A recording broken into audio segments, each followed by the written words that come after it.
Hey everyone, this is Ryder from Skip. I hope you're doing well. It's Sunday, May 30th. I hope you're having a great Memorial Day weekend. Quick video today, just a few important updates on the latest SBA approval data. We've published all the numbers. The SBA weekly email, they mentioned a few new things. Plus our latest Memorial Day poll, if you're going out of town or not. You can see what others are up to this weekend. And the big news, TSA reports record travel numbers all weekend long. I'm going to share some of those numbers, especially if you are planning on traveling later today or tomorrow. Thanks so much for subscribing and supporting our channel. Be sure to like this video so more people see it. And since you're watching over the weekend, I hope you are having a great Memorial Day weekend. If you want a $10 credit for the app to use towards future services, go to bit.ly/skipmay. I'll leave the link right below. It's on the screen right now, bit.ly/skipmay to get $10 credit on the Hello Skip app. First up, on Friday, the SBA published new targeted EIDL grant approvals data.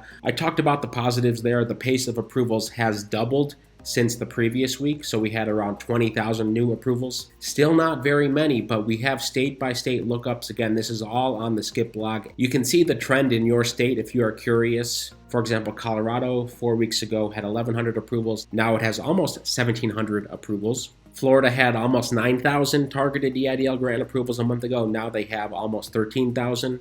So you can see the progress in your state. We are mapping this every week because most of you are still waiting for this. And of course, the good news is the SBA is going to reopen these sometime in June. It could be this coming week. The link to this page is right below as well. And in case you didn't know, the SBA does a weekly email update. This week, they talked about the PPP ending May 31st. That's tomorrow. Of course, there is still funding earmarked for CDCs, SBA microlenders, CDFIs, and some of these smaller local lenders. Now, since the deadline is tomorrow, I'll be curious to see if there's new guidance coming out on Tuesday. For example, if there's funding left over that hasn't been used up by the CDFIs, etc., will they then go back and say, okay, who was in the queue from before when we stopped approvals 3 weeks ago? So I wonder if they'll go back. Again, we'll see, perhaps later this week. Community Navigator pilot program, I went into detail about this earlier last week. It's basically what I do with these videos. Share information, go through various forms, point you to resources. That's what this $100 million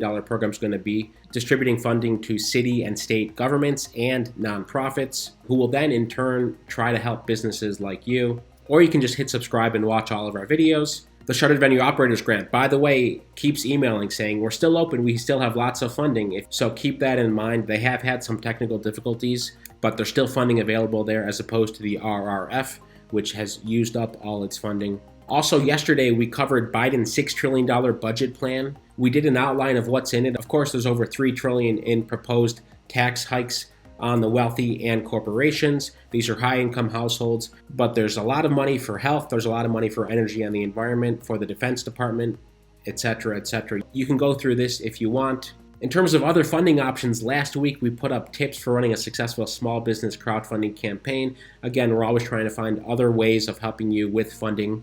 And we've heard from you that many of you have done this approach, whether through GoFundMe or Kiva has a crowdfunding component as well. There's a lot of these small lender programs. We're going to have more of these on our app this coming week. Yesterday we did 4 Memorial Day weekend travel trips. A lot of this speaks to the increased volume of travelers. Since 40% of the country is fully vaccinated, half the country has at least one shot. There's going to be increased traffic. Probably many of you have already seen this if you are hitting the road.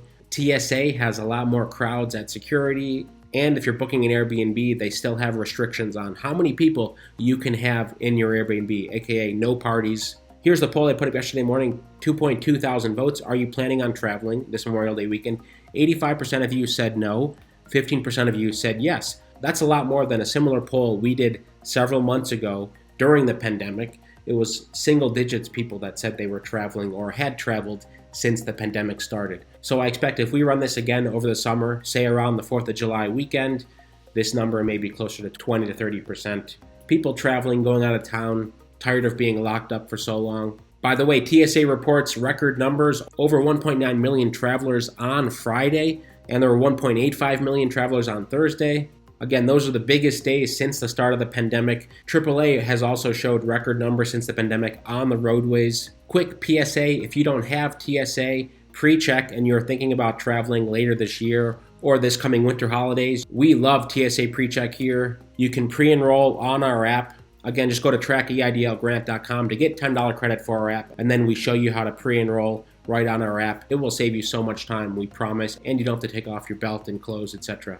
That's today's quick update on the SBA funding progress, some of the SBA updates, and some of our recent posts. I hope you're doing well. Thank you so much for tuning in, and most importantly, have a safe rest of the Memorial Day weekend. Stay well, stay healthy, and I'll see you tomorrow.